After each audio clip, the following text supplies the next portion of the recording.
Market પરના view સાથે શરૂઆત કરીએ, કારણ કે જે ડિસેમ્બર સિરીઝની શરૂઆત આપણને જોવા મળી ગૌરાંગજી, ઓલ ટાઈમ હાઈ પર બધા જ ઇન્ડેક્સ તમે જુઓ, કારણ કે ગઈકાલે જે નિફ્ટીમાં જો કે ઉપલા લેવલ્સથી થોડું પ્રોફિટ બુકિંગ આવ્યું, સેન્સેક્સ જોઈએ, મિડ કેપ, ઓવરઓલ જે રીતે બજારની એક મજબૂત શરૂઆત છે, ઘણા બધા સેટઅપ પણ પોઝિટિવ છે.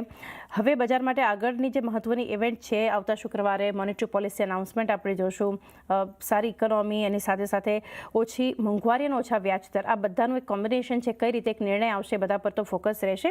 આજે સાંજે મહત્વનું જીડીપી નંબર્સ જે જાહેર થવાના છે. ગ્લોબલ ફ્રન્ટ પર જોઈએ તો 10 ફેબ્રુઆરીએ જે 10 ડિસેમ્બરે જે ફેડરલ રિઝર્વનો નિર્ણય આવવાનો છે, અને એની સાથે જીઓ પોલિટિકલ ફ્રન્ટ પર પણ એક પોઝિટિવ ડેવલપમેન્ટ થઈ રહ્યું છે, રશિયા યુક્રેન પીસ ડીલનું. આ બધા વચ્ચે કઈ રીતે ભારતીય બજારને જોઈ રહ્યા છો? ઘણો આભાર ચાંદની, આપનો સૌને પ્રણામ અને સુપ્રભાત. તો જો આવતા અઠવાડિયા, 2 અઠવાડિયા, 3 અઠવાડિયા કે મહિનામાં રશિયા અને યુક્રેન વચ્ચે સહેમતી પ્રસ્તાવ પર હસ્તાક્ષર અને મોહર લાગી જશે, તો નિર્ણાયક તરીકે યુદ્ધ વિરામની વાતો અ, આપણને વાંચવા અને સાંભળવા મળશે. અને એના કારણે જે 25% જે અતિરિક્ત ટેરિફ અમેરિકા તરફથી ભારત પર લગાડવામાં આવેલી, કદાચ એના પર બી ટ્રમ્પ સરકાર આત્મચિંતન કરશે અને એની પરિસ્થિતિ શું છે એની પર આપણને વધારે પડતી જાણકારી મળશે.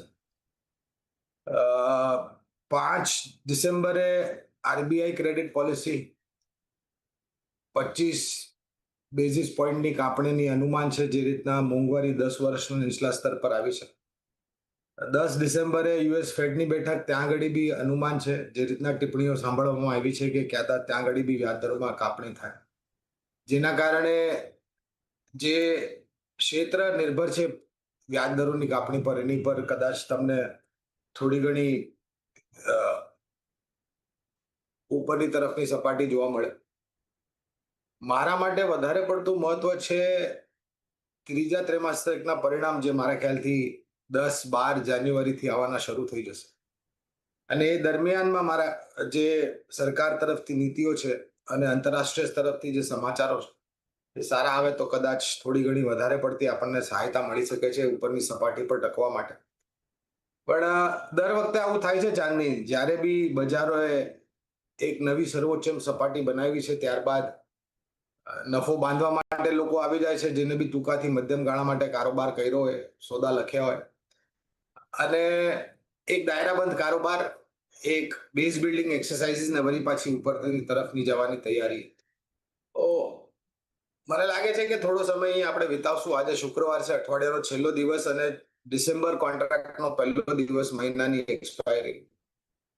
એટલે જે રીતના ગઈકાલે છેલ્લો દિવસ હતો નવેમ્બર એક્સપાયરીનો, એને લઈને કદાચ થોડી ઘણી ઉઠાપટક વોલેટિલિટી, અને આશ્ચર્યની વાત મારા માટે તો નથી, પણ આ દરમિયાનમાં જે વિદેશી સંસ્થાગત રોકાણકારોએ વેચાલી કરી છે, એ વેચવાલીમાં બી આપણે એક સક્ષમ રીતે નવો ઉચ્ચતમ સ્તર બનાવ્યો છે સેન્સેક્સ નિફ્ટીમાં, બેંક નિફ્ટીમાં, અને અમુક ક્ષેત્રની સૂચકાંકના આધાર પર. તો આપણી મજબૂતી ને આપણી ક્ષમતા જે છે એ બજાર દર્શાવી રહ્યું છે.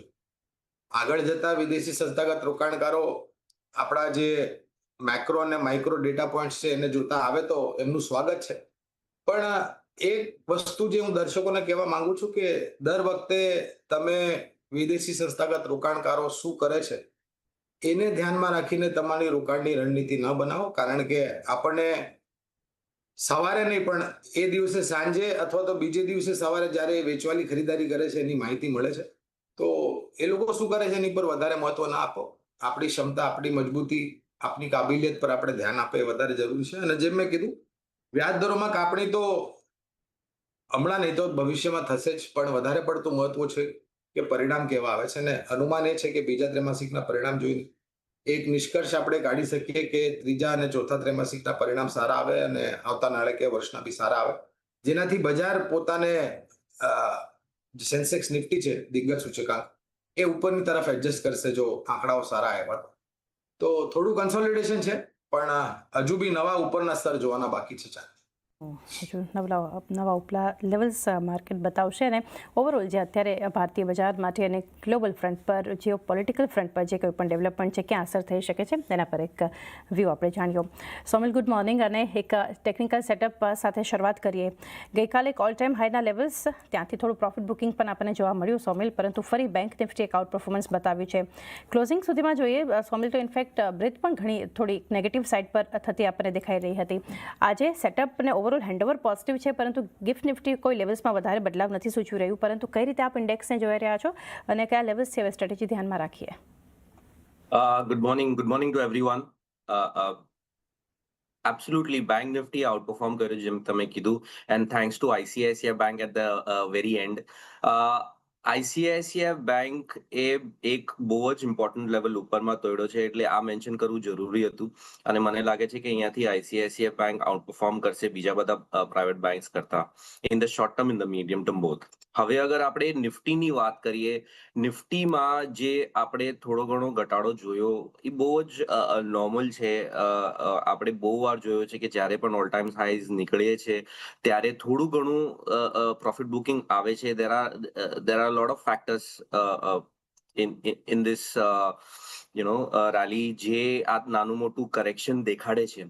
પણ મને લાગે છે કે આ ટ્રેન્ડ કન્ટિન્યુ રહેશે, અને આ ટ્રેન્ડ જે મીડિયમ ટર્મનો ટ્રેન્ડ આપણે જોયો છે, high top high bottom formation in the monthly charts, weekly charts, અને જે મોમેન્ટમ ઇન્ડિકેટર્સ બાય સાઇડ પર આખી સાયકલ હજી કમ્પ્લીટ થઈ નથી, હજી સાયકલ આખી કમ્પ્લીટ કરવાની બાકી છે. એટલે આ બધા જ જે ઇન્ડિકેશન્સ છે એ બધા બુલિશ છે.